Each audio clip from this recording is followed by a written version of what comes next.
በቀድሞ ስሙ የአውሮፓ ቢዝነስ ፎረም በኢትዮጵያ 14 ዓመታትን ያስቆጠረ ነው። በኢኮኖሚክ ቁልፍ ዘርፎች ላይ የተሰማራ ሲሆን ከ185 በላይ የአውሮፓ ድርጅቶችንም ይወክላል። በዚህም የተለያዩ የአውሮፓ ሀገራት ኢንቨስተሮች በኢትዮጵያ ስለሚያጋጥማቸው ተግዳሮቶች ጥናት በማድረግና የቢዝነስ ፎረሞችን በማዘጋጀት ሲሰራ ቆይቷል። የአውሮፓ ንግድ ምክር ቤት በኢትዮጵያ ዋና ስራው በኢትዮጵያ የአውሮፓ ኤፍዲአይዎች የአውሮፓ ምንጭ ይዘው የፋይናንስ አቅማቸውን ይዘው የመጡ ኢንቨስተሮች የሚገጥማቸው ችግር ምንድነው በሚል በማስጠናት ኤቪደንስ ቤዝድ በሆነ መረጃን ተኮር በሆነ በታክስ ጉዳይ፣ በካስተምስ ጉዳይ፣ በመሬት አክሰስ ቱ ላንድ ጉዳይ፣ በፎሬክስ ጉዳይ በተለያዩ አጀንዳዎች ላይ ምንድነው ችግሩ የሚገጥማቸው መፍትሄውስ ምንድነው በማለት ከመንግስት ጋራ ተቀራርቦ በመነጋገር በመስራት እንዲሁም ከሌላ ሀገር ተሞክሮች ምን አይነት የንግድ አሰራር ተሞክሮች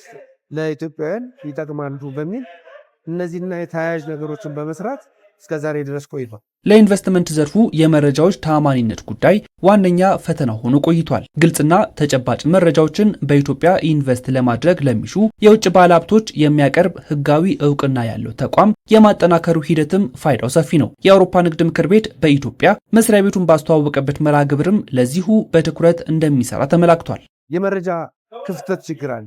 መረጃ ማግኘት ይቻላል። መረጃው ታማኝ ነው ወይ ነው ዋናው ጥያቄ። እሱን ደግሞ ለመቅረፍ በእኛው ቻምበር የዲል ቡክ ዝግጅት አለን። በኢትዮጵያ ውስጥ ያሉ የቢዝነስ አማራጮች ምን ናቸው በተለያዩ ዘርፎች በሚል ከኢትዮጵያ ኢንቨስትመንት ኮሚሽን ከኢትዮጵያ ፋይናንስ ሚኒስቴር ጋር በመተባበር አዋጭ የሆኑ ለውጭ ባለሀብት ሊጠቅሙ የሚችሉ በጣም ትልቅ ኢንቨስትመንትን የሚፈልጉ የቢዝነስ አማራጮችን ሰብስበን አንድ ላይ አሳትመን ባለሀብቱ ከመምጣቱ በፊት ባለበት ሆኖ አይቶት አንብቦት ስለ ኢትዮጵያ የቢዝነስ አማራጮች አውቆ መጥቶ ኢንቨስት እንዲያደርግ ለማድረግ የበኩላችን ጥረት እያደረግን። የውጭ ሀገር የቀጥታ የኢንቨስትመንት ዘርፉን ለማጠናከር የተወሰዱ እርምጃዎች ተጨባጭ ለውጥ እያስመዘገቡ ስለመሆኑ በመድረኩ ተመስክሯል። የማክሮ ኢኮኖሚ እንዲሁም የኢንቨስትመንት ፖሊሲ ማሻሻያዎች በተደረገበት ወቅት የማዕከሉ ወደ ስራ መግባት ልዩ እንደሚያደርገውም ነው የተነሳው።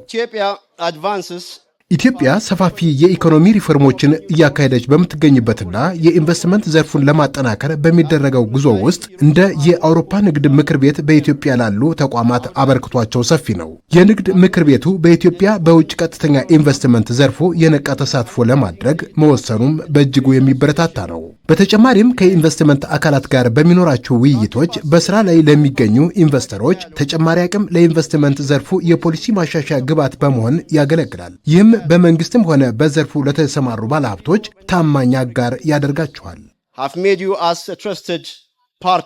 የአውሮፓ በኢትዮጵያ የንግድ ተሳትፎ ውስጥ አዲስ ምዕራፍ ነው የተባለለት የቢዝነስ ማበልጸጊያ ማዕከሉ በኢትዮጵያ ኢንቨስትመንት ዘርፎች ውስጥ የአውሮፓውያን ባለሀብቶችን ተሳትፎና አበርክቷቸውን በጥልቀት ለመቃኘት ያስችላል። ከዚህም ባሻገር የሚያጋጥሟቸውን ተግዳሮቶች የመለየትና የመፍትሄ ሀሳቦችን ለማቅረብ እንደሚያግዝም ታምኖበታል።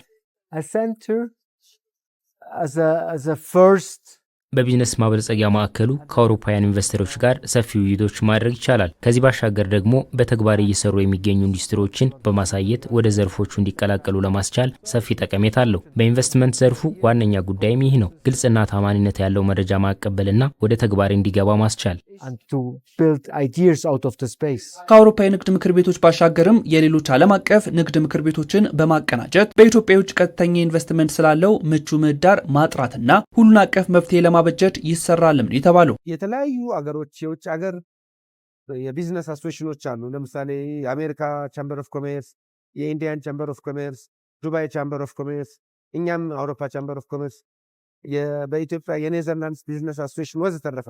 ስለዚህ እነዚህን በሙሉ ደግሞ ሰብስበን አንድ ላይ ኤፍዲአይ ቻምበር ኦፍ ቻምበርስ አቋቁመን በኢትዮጵያ ውስጥ በአንድ ላይ የውጭ ባለሀብቶች የሚገጥማቸውን ችግር በአንድ ላይ አስጠንተን አቤት ለማለት ብቻ ሳይሆን መፍትሄውስ ምንድን ነው ብሎ ለመነጋገር